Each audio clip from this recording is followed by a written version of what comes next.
Hi everybody. In the previous module we had studied about some different types of play. In this module now we will study about some more different kinds of play. Play activities of children can be classified in numerous ways. Since children are always found playing in whatever situation they are going through, it is clear that a child does not need any particular resources or reasons to play. This indeed is one of the most important characteristic differences between a child's play and an adult's play. Children play in any situation whether it is not bothered about the climate or surrounding issues, whereas on the other hand, adults look at their comfort zone and its productive output. As an admirer of play, it suggested to adults to be like children, that is, to be more curious, anxious, accept changes, repeat a task until it's mastered, etc. Work is play is what was mentioned by Froebel and Montessori. Hence, it becomes the responsibility of the adult to nurture play and to use play to work with children. The learning outcomes of this module will be able to understand and realize key characteristics of different types of play, know the benefits and importance of the specific types of play, organize age-appropriate play activities for children. In the previous module, you would remember, we discussed about the categories of play described by an early researcher called Mildred Parton. Apart from those 6 types which were mentioned, there are ample number of other types of play categorized depending upon the situation and the age of the child, of which a few are being discussed today.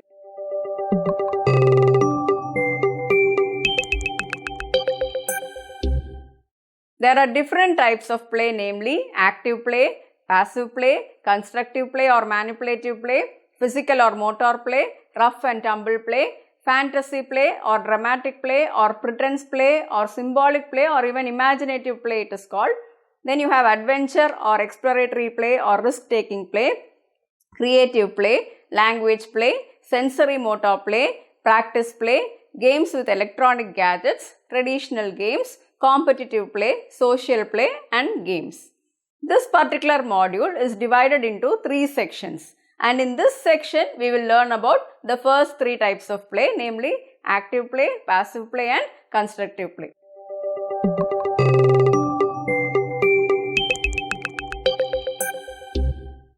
Children engaged in active play are rather energetic and enjoy playing with their whole body. They are seen to be participatory in all the aspects. All the senses, namely vision, smell, touch and taste, are made use of them while the children play. Children who play actively learn social negotiation easily and are also seen to be fairly cooperative throughout their lives.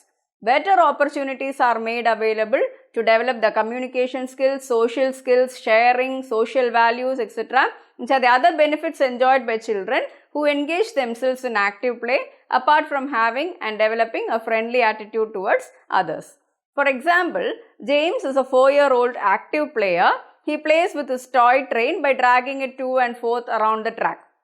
In order to interact with his friend, he shares his toy train with others with a story including the train. Here it is seen that James is developing his communication, sharing and social skills along with the friendly approach towards his peer group.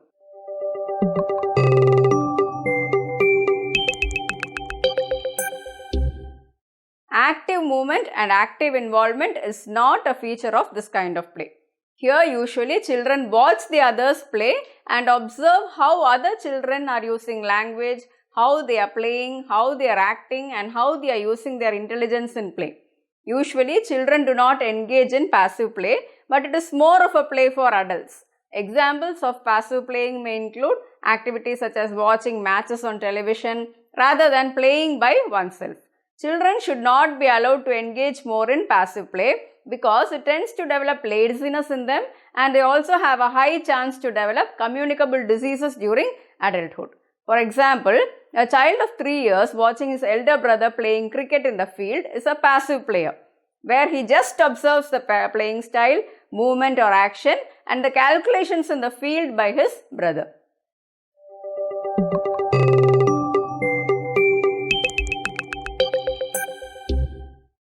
When children succeed in producing some idea they have in their mind or they create something using their originality, children are said to be involved in constructive play. This is one kind of play which gives them the maximum opportunity to increase their creativity. They enjoy this kind of play because this is the only avenue where they are given an opportunity to explore their mental and cognitive skills, to experiment what they have studied and also to test their creativity and give life to their ideas. They also have the great opportunity to test and practice whatever theory they have learnt. Eye-hand coordination, refinement of fine motor skills and basic engineering skills are also worked upon in this kind of play. Constructive play involves manipulative play, which is nothing but making use of the child's fingers to grip or tear or screw, etc. of any play item which is usually used in constructive play. Along with manipulative play, constructive play also allows the children to have the opportunity to be creative, express themselves and often extend themselves to other form of play such as fantasy play or make-believe play. Constructive play itself is of two types, namely instructive and non-instructive play. When play revolves around some simple open-minded materials such as blocks or paints or paper, scissors, sand, water, etc., thereby satisfying the children, it is called as non-instructive play. Instructive play is mostly given to children who can read and follow orders, which means the play material will have directions or explanations on how to play. When we speak of the benefits of constructive play, it helps children to develop their language ability as it introduces them to learning new vocabulary through instructions in the game.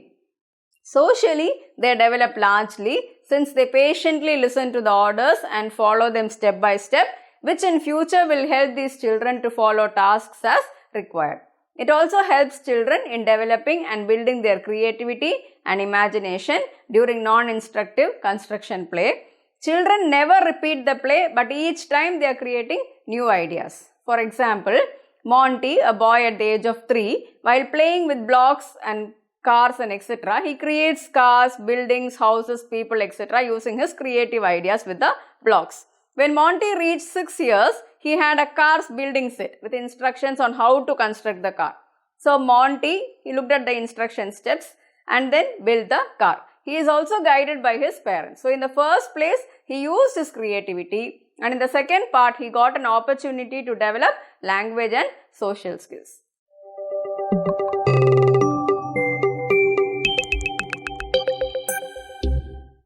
Hope you have got a clear idea of what is active play, what is passive play and constructive play.